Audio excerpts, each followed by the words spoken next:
Fue en punto de las 3:40 de la mañana sobre la calle Ferrocarril del barrio de Santa Cruz en Ozumba, cuando un vecino que iba llegando en un taxi vio el cuerpo de la joven sobre la acera y de inmediato dio parte a las autoridades.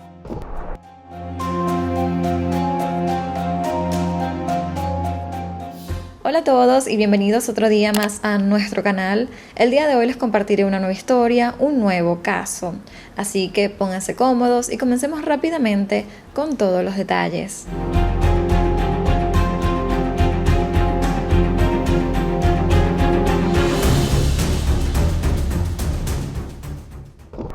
Vanessa Ruiz Guzmán era una joven soñadora, divertida y muy risueña. Tenía 22 años y solía ser una chica con metas sólidas. Tenía un gran futuro por delante y estaba estudiando el 8º semestre de nutrición en la Universidad Autónoma del Estado de México.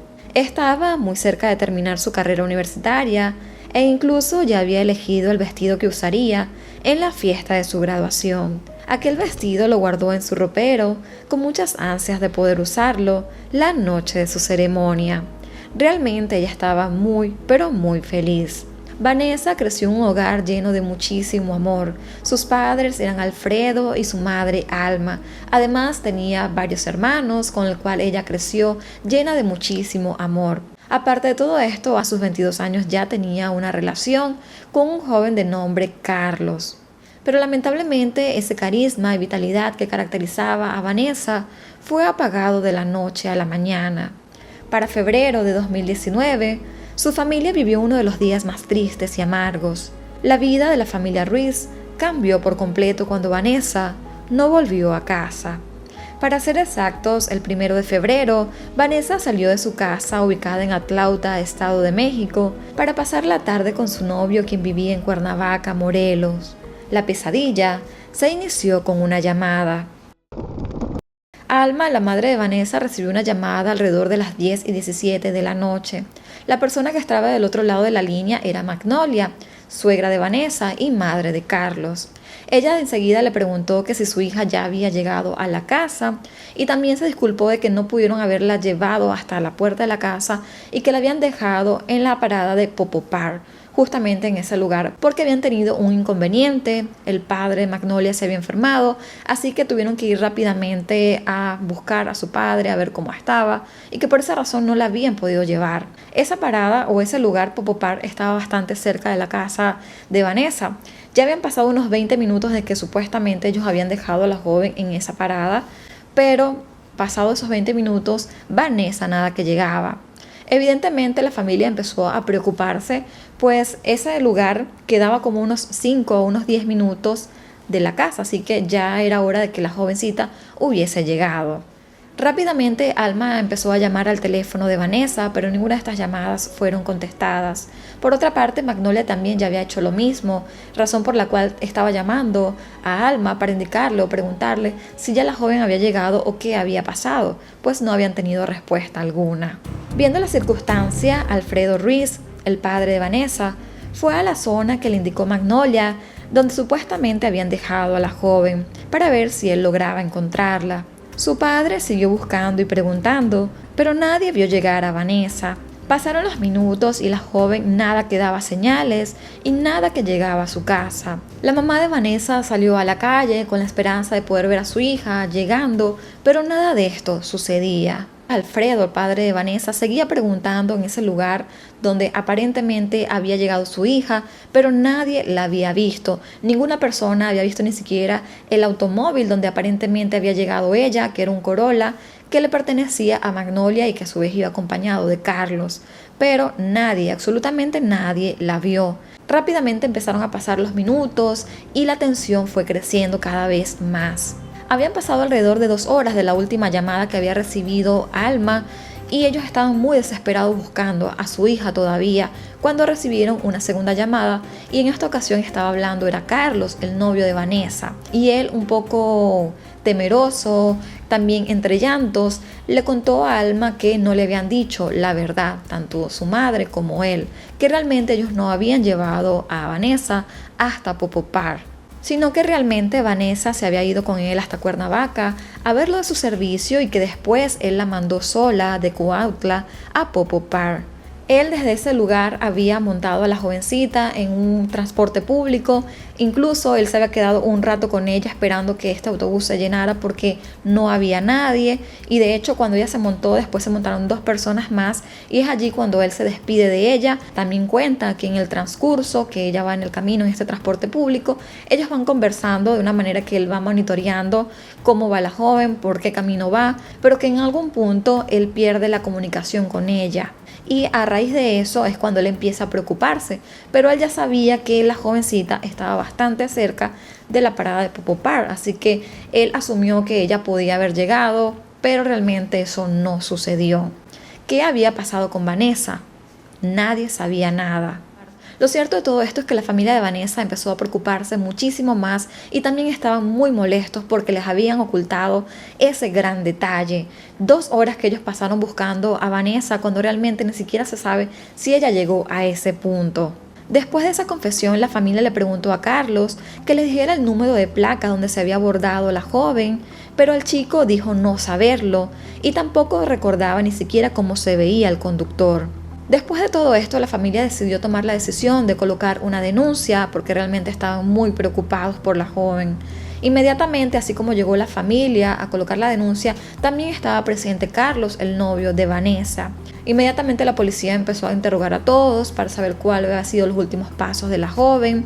Y es allí cuando también empiezan a interrogar a Carlos, pues básicamente él había sido la última persona en verla.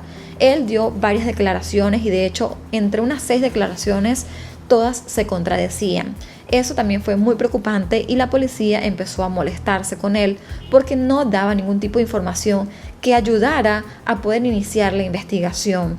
Se les preguntó muchas veces si sabía la placa del auto donde se había montado la joven, del transporte público, o si recordaba quién era la persona que la había estado llevando, y el joven dijo no saber nada.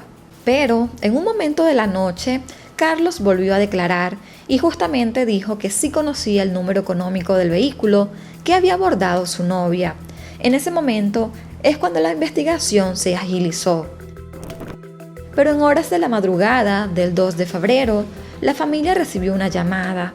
Fue en punto de las 3:40 de la mañana sobre la calle Ferrocarril del barrio de Santa Cruz en Osumba, cuando un vecino que iba llegando en un taxi vio el cuerpo de la joven sobre la acera y de inmediato dio parte a las autoridades. El padre de Vanessa, al recibir esa llamada, también sintió que eso eran malas noticias, que lo que había encontrado la policía no era lo que ellos deseaban. Al llegar al lugar y ver a su hija, al ver su ropa, empezó a llorar y gritar desconsoladamente. Aquel escenario era realmente aterrador. En ese momento, la incertidumbre sobre el paradero de Vanessa terminó, pero la pesadilla siguió. Después del descubrimiento se inició una investigación que permitió identificar el probable responsable, por lo que la agente del Ministerio Público pidió a un juez librar una orden de aprehensión en contra de Ricardo Hernández Cruz, de 52 años. La policía había investigado durante toda esa noche y madrugada y empezaron a interrogar a todas las personas, choferes que se encontraban en esos lugares, de las rutas donde pudo haber transitado la joven. Y allí justamente es cuando dan con el paradero de una persona que parece ser el sospechoso, e incluso dan con la camioneta donde ella había andado. Y allí es donde se encuentra sangre. Y es así como 3 días después, siendo 5 de febrero, la Fiscalía General de Justicia del Estado de México da a conocer la detención de Ricardo por su probable responsabilidad del asesinato de Vanessa. El presunto feminicida fue detenido y remitido al Centro Penitenciario y de Reinserción Social de Huitzilingo, Chalco, donde quedó a disposición de un juez que determinaría su situación legal por el delito de feminicidio. Días después del asesinato de Vanessa, se realizaron varias movilizaciones en los municipios de Osumba, Amecameca y Atlauta, pidiendo justicia para Vanessa. Los amigos y compañeros, familiares y conocidos, mujeres, madres e hijas o personas que no conocieron a la joven, salieron a las calles para reclamar justicia y exigir a las autoridades acciones que fueran eficaces para combatir los altos índices de criminalidad que estaban registrados en la región de los volcanes. La persona que había atacado a Vanessa era un total desconocido. La víctima había abordado una unidad de transporte público de la Ruta 85 que era manejada por Ricardo Hernández. De repente, aquel sujeto cambió la ruta y posteriormente sometió a la víctima, a quien agredió sexualmente y después asesinó. Posteriormente, aquel hombre trasladó el cuerpo a la calle Ferrocarril, en el poblado de San Vicente, Chimalhuacán, en Osumbá, donde justamente la dejó. Aún teniendo así ya al responsable, la familia estaba muy indignada por todo lo que había pasado, y no solo por la muerte de su hija, de la forma tan horrible que había sido, sino que también se sentían defraudados por el novio de Vanessa por haber mentido en todo momento. Pues el muchacho, al no querer meterse en problemas, no dijo rápidamente que él no había llevado a la jovencita hasta aquella parada, sino que la había montado en un autobús desde muy lejos para que ella se fuera sola.